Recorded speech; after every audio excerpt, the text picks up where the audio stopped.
Well, good morning, Lighthouse, as we continue to do some devotions together through the parables of Jesus. Think about what it's like in the kingdom of the heavens and the kingdom of God and how vastly different it is than the kingdom of man. I hope that joy is being built in you as you think about the differences between the ethics of the kingdom of God and the ethics of the kingdom of man, and just that we see people differently. We see ourselves differently. We see our futures differently, the more fully we realize what it means to live as a citizen of the kingdom of heaven. Well, Luke chapter 7 has a wonderful story about Simon, who is a Pharisee, who invites Jesus to dinner. Jesus accepts the invitation, and in the middle of dinner, a woman comes in who we're told is a woman of the city, wink wink, if you know what I mean, and a sinner. And she comes in and weeps at Jesus' feet, is worshiping Jesus, is broken over her sin, apparently, is falling at Jesus' feet, wiping her tears on his feet with her hair. Like, this is a scene of she's blubbering. She's just emotional. She just can't worship Jesus enough.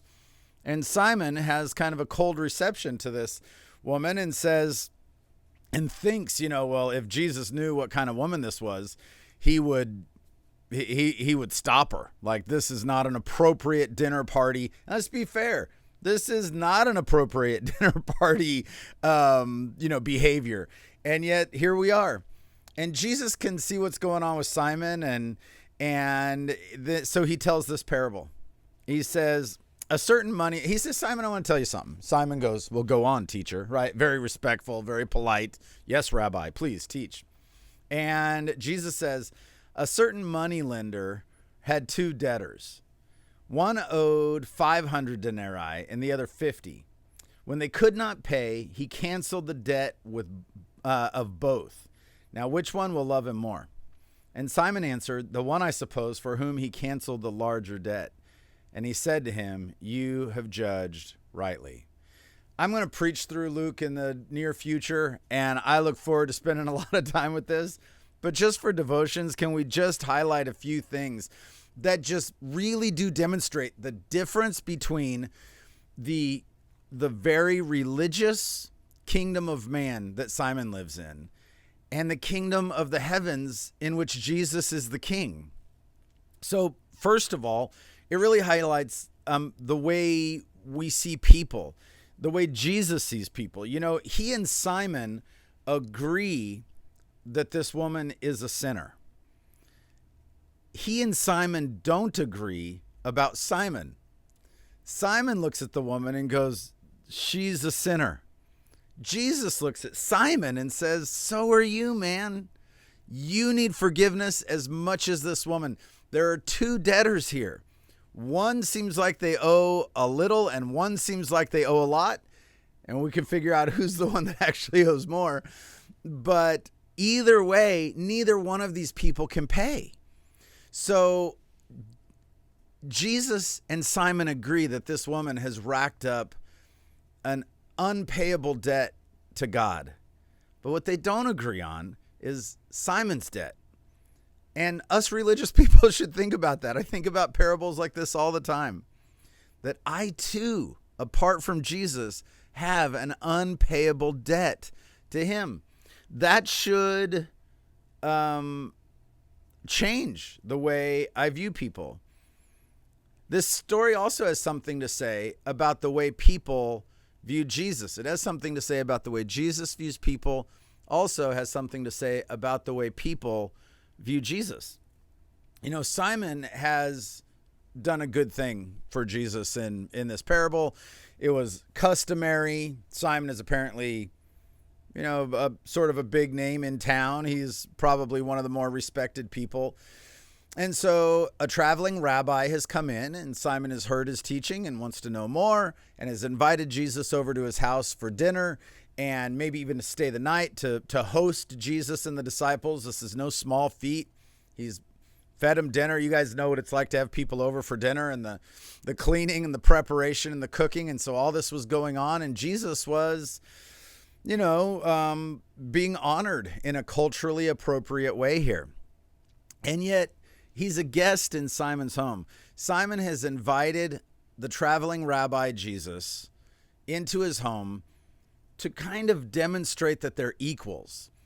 So when a Pharisee invited a traveling rabbi in, it was like it was in some way an authentication of the rabbi's ministry, that he would be welcomed by respectable people, not rejected by those people, but welcomed. And so as Simon welcomes Jesus in, he's showing the world that he sees Jesus as an equal. Right? So this is going to be maybe a heady conversation over dinner about theology, and we're going to, ask some questions as rabbis love to do, and we're going to kick around the answers, and we're going to pursue truth together. Jesus is treated by Simon as a well-respected guest. Jesus is treated by this woman as God, and that is vastly different. This woman has humbled herself. She has humiliated herself to get into the room with Jesus. She doesn't care. She's past caring what people think. She's become aware of her need for Jesus, and she is throwing everything. This alabaster vial that she brought was probably the most expensive thing she owned, the most valuable thing she owned. And she is just bringing everything she's got to Jesus and falling at his feet. Jesus is not a well-respected guest in our lives. Jesus is God. And I worry that people who are comfortable in religion, who've either grown up in religion or have been to churches for a while, we can begin to treat Jesus like a well-respected guest. Oh yes, Jesus and I are friends, and I consult him on big things. I admire him a lot, and so I try to see how he would live, and I try to follow his teaching. That is different than worshiping him as God, sacrificing for him, giving him everything that you have, not holding anything back, not having Jesus as one of the most important relationships in your life, but rather falling on your face before him and giving him everything. There's going to be sacrifice involved in that. You're going to look foolish in the world's eyes from time to time because of that. But there is a vast difference between treating Jesus as a well-respected guest in your life and worshiping him as God. This woman walks away justified because she has figured out who Jesus really is.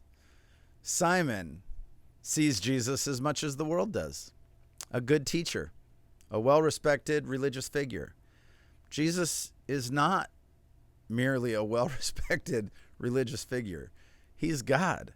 We don't invite him over for dinner. We give him our whole life. This has something to say about forgiveness too. Let's not miss this part of this parable. Simon looks at this woman and says, if Jesus knew what kind of woman, what's he mean by that? I want to slap him in his face. What kind of woman? What a disrespectful thing to say, Simon. What are you talking about? Well, she's, probably maybe a prostitute, definitely, lives in the shadows. She's a woman of the city. We'll dig into that some other time. She's unmarried, living an immoral life in one way or another. And Simon has a category for that. She is a kind of woman.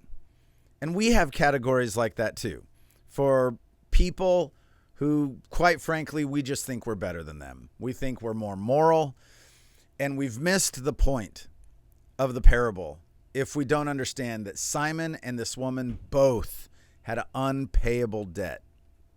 So Simon has a category. She is a certain kind of woman. And he has a category for himself. He's a certain kind of man.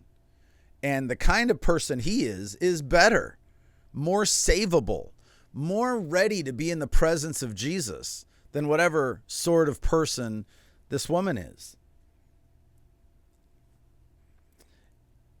That couldn't be less biblical. And yet we fall into that all the time.